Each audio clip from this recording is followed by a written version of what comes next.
அனைவருக்கும் இனிய வணக்கங்கள். நம்மளே பிசினஸ்ல மிக முக்கியமான ஒரு கான்செப்ட் ஒன்று இருக்கு. பிளாசிபிள் டெலிபிலிட்டி அப்படின்னு சொல்லுவாங்க. நம்பத்தகுந்த மறுப்பு அப்படின்னு சொல்லுவாங்க. அது நம்பத்தகுந்த மறுப்பு. ஒரு எக்ஸாம்பிள் சொல்றேன். இந்த ஜான்சன்ஸ் பட்ஸ் இருக்குல்ல, அதை எடுத்து நீங்க காது குடைறீங்கல்ல, எத்தனை பேர் அது காது குடையத்துக்கு நினைச்சிட்டு இருக்கிறீங்கன்னு எனக்கு தெரியல. ஆனா உண்மையில அது காது குடையத்துக்கு கிடையவே கிடையாது. அதோட பாக்ஸ்ல போல்டா போட்டிருப்பாங்க, தயவு செஞ்சு இதை காதுக்குள்ள விட்டு காது குடையாதீங்க, இதை காதுக்குள்ள இன்சர்ட் பண்ணாதீங்கன்னு ரொம்ப போல்டா போட்டிருப்பாங்க. என்ன சார் சொல்றீங்க, இத்தனை வாங்கி காது தான் குடைஞ்சிட்டு இருந்தோம் அப்படின்னு நினைச்சீங்க அப்படின்னா நீங்க தப்பு பண்ணிட்டீங்கன்னு சொல்லி அர்த்தம். ஏன் அப்படின்னா அவங்க என்ன பண்ணிட்டாங்கன்னா, மேனுஃபேக்சர் பண்ணும்போதே அழகா ஒரு ஸ்டிக்கு ரெண்டு பக்கமும் பஞ்சு வச்சோடனே மக்களுக்கு அதை எடுத்து காது குடையத்துக்கு ரொம்ப ஈஸியாக எடுத்து காது குடைய ஆரம்பிச்சிட்டாங்க.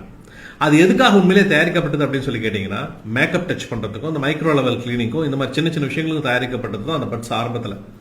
ஆனா அவங்க தயாரிக்கும் போது இந்த மாதிரி தயாரிச்சாங்க, மக்கள் யூஸ் பண்றது ரொம்ப ஈஸியா இருக்குதுங்க, என்ன பண்ணிட்டாங்க, அதுவும் காது குடையத்தை யூஸ் பண்ணிட்டாங்க. தயவு செஞ்சு புரிஞ்சுக்கோங்க, எல்லா ப்ராடக்ட்டுமே என்ன பர்பஸ் அப்படிங்கிறத பொறுத்து தான் ரொம்ப சக்ஸஸ்ஃபுல் ஆகுது. அப்போ நீங்கள் ப்ராடக்ட்டோ சர்வீஸோ மார்க்கெட்டில் லான்ச் பண்ணுறீங்க அப்படின்னா அது என்ன ப்ராடக்ட், அதை சுற்றி எப்படி ஒர்க் அவுட் பண்ண முடியும், அதை சுற்றி எவ்வளோ ரிசர்ச் பண்ணி அதை மார்க்கெட்டில் லான்ச் பண்ணால் என்ன மாதிரியான சக்ஸஸ் கிடைக்கும் அப்படிங்க நீங்கள் புரிஞ்சுட்டீங்க அப்படின்னாலே பெரிய சக்ஸஸ் ஆயிடுவீங்க. வாழ்த்துக்கள். உங்களுக்கு சேனலை ஃபாலோ பண்ணிக்கோங்க. மீண்டும் அடுத்த வீடியோவில் சந்திக்கிறேன்.